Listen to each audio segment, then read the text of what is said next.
بص يا ابن الحلال، من غير نظام انت هتفضل مهلهل. يعني انا من ساعة ما بدأت الشغلانة اللي مضيعة صحة الواحد دي في البلد دي 2012، وانا من 12 سنة ما تعاملتش مع صنايعي واحد عنده احساس بقيمة الوقت. يعني والله العظيم يمكن خمسة، في الله أوحات عالي، هم يمكن 5% بس اللي اتعاملت معاهم بيلتزم. وبعدين مش معنى ان انت شغلك جامد، يعني او انت فاكر ان انت شغلك جامد ان انت متبقاش ملتزم بالكلام انت بتقولها والميعاد اللي انت بتقوله. وبعدين اما بتجمد، او يعني هي مشكله برضو عندنا اللي بيقدم خدمه. نعمل التليفون ده سايلنت بس. اللي بيقدم خدمه شايف نفسه جامد فيها بيبدا يتنك وجودته بتبدا تقل مع الوقت. وبعدين اما تقل، يعني تروح تستلم من صنايعي حاجه وتحاسبه وتاخد الحاجه بعد ما تاخر منك عليك 3 4 5 6 7 8 9 10 20 يوم. الحاجه تستلمها فيها مشكله، مفيش مشكله زي بعض، وهندسه ابعتها لي تاني. تبعتها له تاني وترجع برضه فيها مشكله، تبعتها له تالت. يا عم على ايه يا عم الشقه ده يا عم؟ يا عم على ايه الشقه ده يا عم؟ بلا نيله. الواحد غلطان يا عم ان هو اشتغل معاك. طيب قيس على كده. ما هي الدوله دي هرم. ها، البلد اللي احنا فيها دي، المعلله اللي احنا فيها دي هرم كده اهو. حرف يا دولة، حرف، كل دي حرف، كل دي حرف. انا بقول لكم 5% من اللي اتعاملت معاهم بس ملتزمين، الباقي كله على الله. وبعدين اما تيجي تشوفه دلوقتي خلال 12 سنة انا اشتغلتها مثلا في السوق، هو في نفس السكيل بتاعك، انت في نفس المستوى بتاعك.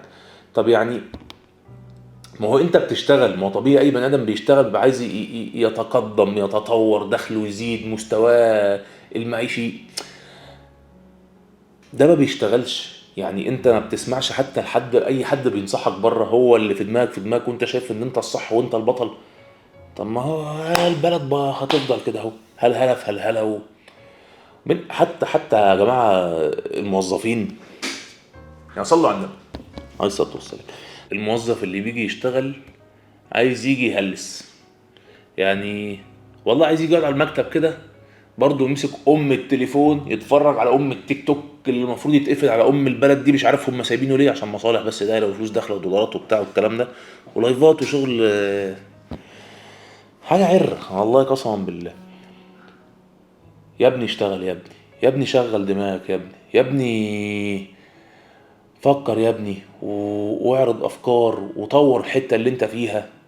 مفيش، يا نهار ابيض، مفيش، قليل قليل قوي. واي صاحب شغل والله بيلاقي حد دماغه بتشتغل هيقفش فيه على طول، هيقفش فيه ايا كان بقى هو دوره اصلا هو ايه. بس انت بني ادم ملتزم ودماغك ملتزم، نحط تحتها مليون خط. ملتزم بالوقت، وقتك ليه تمن، وقتك ده عزيز عليك.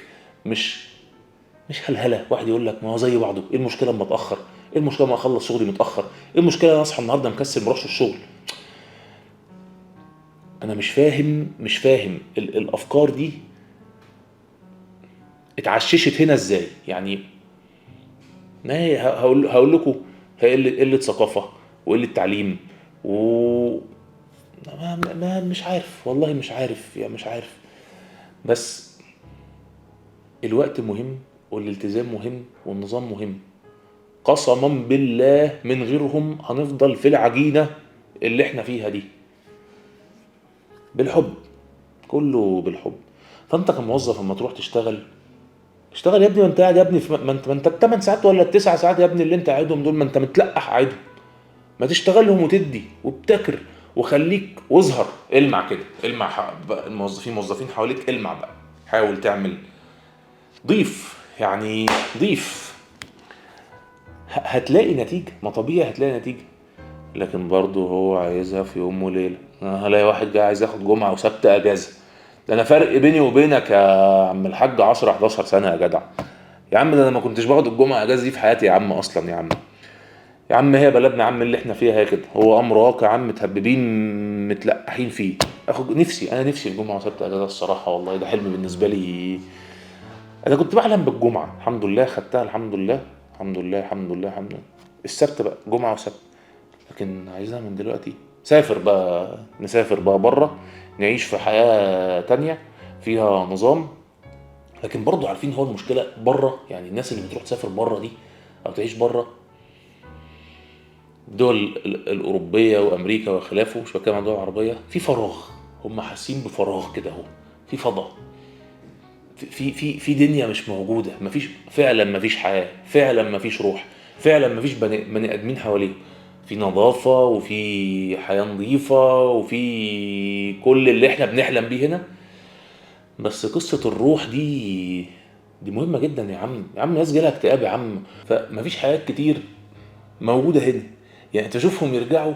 والله انا لا، واحد صاحبي بدون ذكر اسمه بيجي بيرجع هنا ما بيصدق ان يدخل نفسه في حوارات، اي حوار، اي مشكله موجوده، اي قصه دايره، يدخل نفسه فيها من كتر الفراغ اللي هو شايفه هناك. مفيش اي حاجه، كل حاجه سهله كده، كل حاجه بسيطه، كل حاجه. فليه الواحد ما يبقاش كده يعني؟ والله نتمنى نتطور. فازاي تتطور وانت 80% من الايدي العامله اللي موجوده مفيش التزام؟ طيب واحده واحده، بالراحه. تعال نبدا بناس بتبني، عمال بتبني، بتروح تستلم منه. انت كمهندس او انا صاحب حد بيشطب حاجه، بتروح تستلم، غلطات غلطات غلطات غلطات غلطات، ومتاخر ومتاخر ومتاخر، وما يجيش النهارده ما يردش على التليفون، وزي بعضه، عاجبك عاجبك مش عاجبك اخبط راسك في اتخن حيطه. وبعد كده تيجي تخصم منه فلوس بسبب التاخيرات دي. حسبي الله ونعم الوكيل، وانا عليا وانا اصل وعليا وحصل وفصل ومش عارف ايه وطلع لي دم في البوبو، وطلع لي مش عارف ايه في فخدتي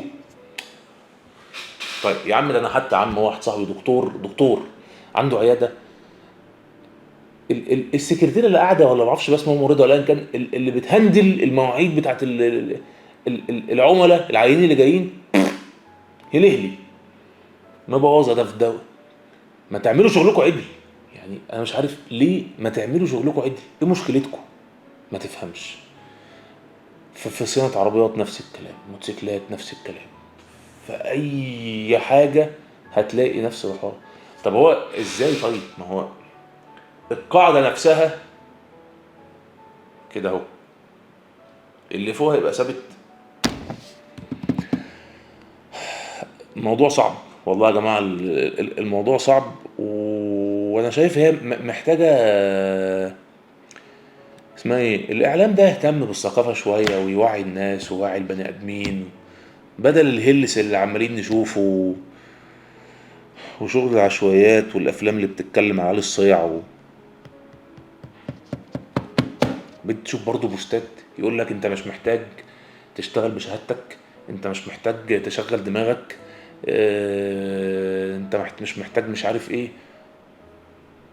اطلع ادلو على نفسك ملوخية يلا وطلع فلوس. بس قسما بالله هتموت وهتتحاسب كده كده، ما فيهاش، هتتحاسب، تحاسب حساب عسير، والله العظيم حساب عسير. مش عارف ايه الحل في اللي احنا فيه ده. آه والله الواحد تعب، والله لازم انا تعبت من الشغل في البلد دي قسما بالله. بس انا مكمل ها، ومستحملين وشادين نفسنا وبنشتكيش، والشكوى الغير لا مزله، نشتكيش لحد خالص مهما حصل معانا. هي اخرتها ايه؟ انا بتكلم بجد والله، هي موتة واحده، هنموت ان شاء الله كده وربنا يجازينا ونخش الجنه، ويعوضنا عن الشقى اللي شفناه ده كله. سواء بقى شفناه من ناس كانت بتشتغل، شفناه من ناس ذو مناصب وسلطه شقونا معاهم، شفنا بلاوي والله العظيم يا جماعة في البلد، من أشكال وأنواع كتير. لكن هنعمل إيه؟ هي الدنيا كده يعني، خلاص اللهم الاعتراض، هو ده الواقع، والواحد بيحلم بحاجة أحسن. نتمنى نلاقيها، نلاقيها لقينا خير وبركة، ما لقيناش إن شاء الله ربنا يجازينا بقى على الشقة اللي بنشقاه ده في الجنة. يا ابني اتقي ربنا في شغلتك يا ابني، ما دي امانه يا ابني تحاسب عليها. كل واحد بيشتغل ايا كان نوع الشغلانه لو بيشتغلها، صاحب شغل، وظيفه، عامل نظافه صغنن، ايا كان، امانه والله، امانه هتتحاسب عليها اقسم بالله. مش عاجبك بقى ظروف الشغل والمرتب والمواعيد، سيبه وامشي. ما تقعدش وتقول اصل هو ده انا هديكوا شغل على قد اللي بتديهوني. لا يا نجم، انت جيت قال لك هتاخد جنيه وتديني 1 2 3، تديله 1 2 3 مش بعد ما تشتغل 1 2. لا اصل انت الجنيه ده مش مكفيني، غرفه ده هي غرفه ده اشتغل فيها اي خراره ثانيه، وغيرك يجي يا عم يدي الشغل بقى حقه. انا لما بلاقي حد واحد بيديه 1 2 3 مش والله ما بصدق. تعالى اديني اكتر اديك اكتر، اديني اكتر اديك اكتر. ما هي القاعده نفسها لو مظبوطه اللي فوق هيتظبط، القاعده مش مظبوطه اللي فوق هيفضل مهلهل. والله مهلهل. كلمتين كانوا في بالي يا ابن الحلال انت هو، وسلام.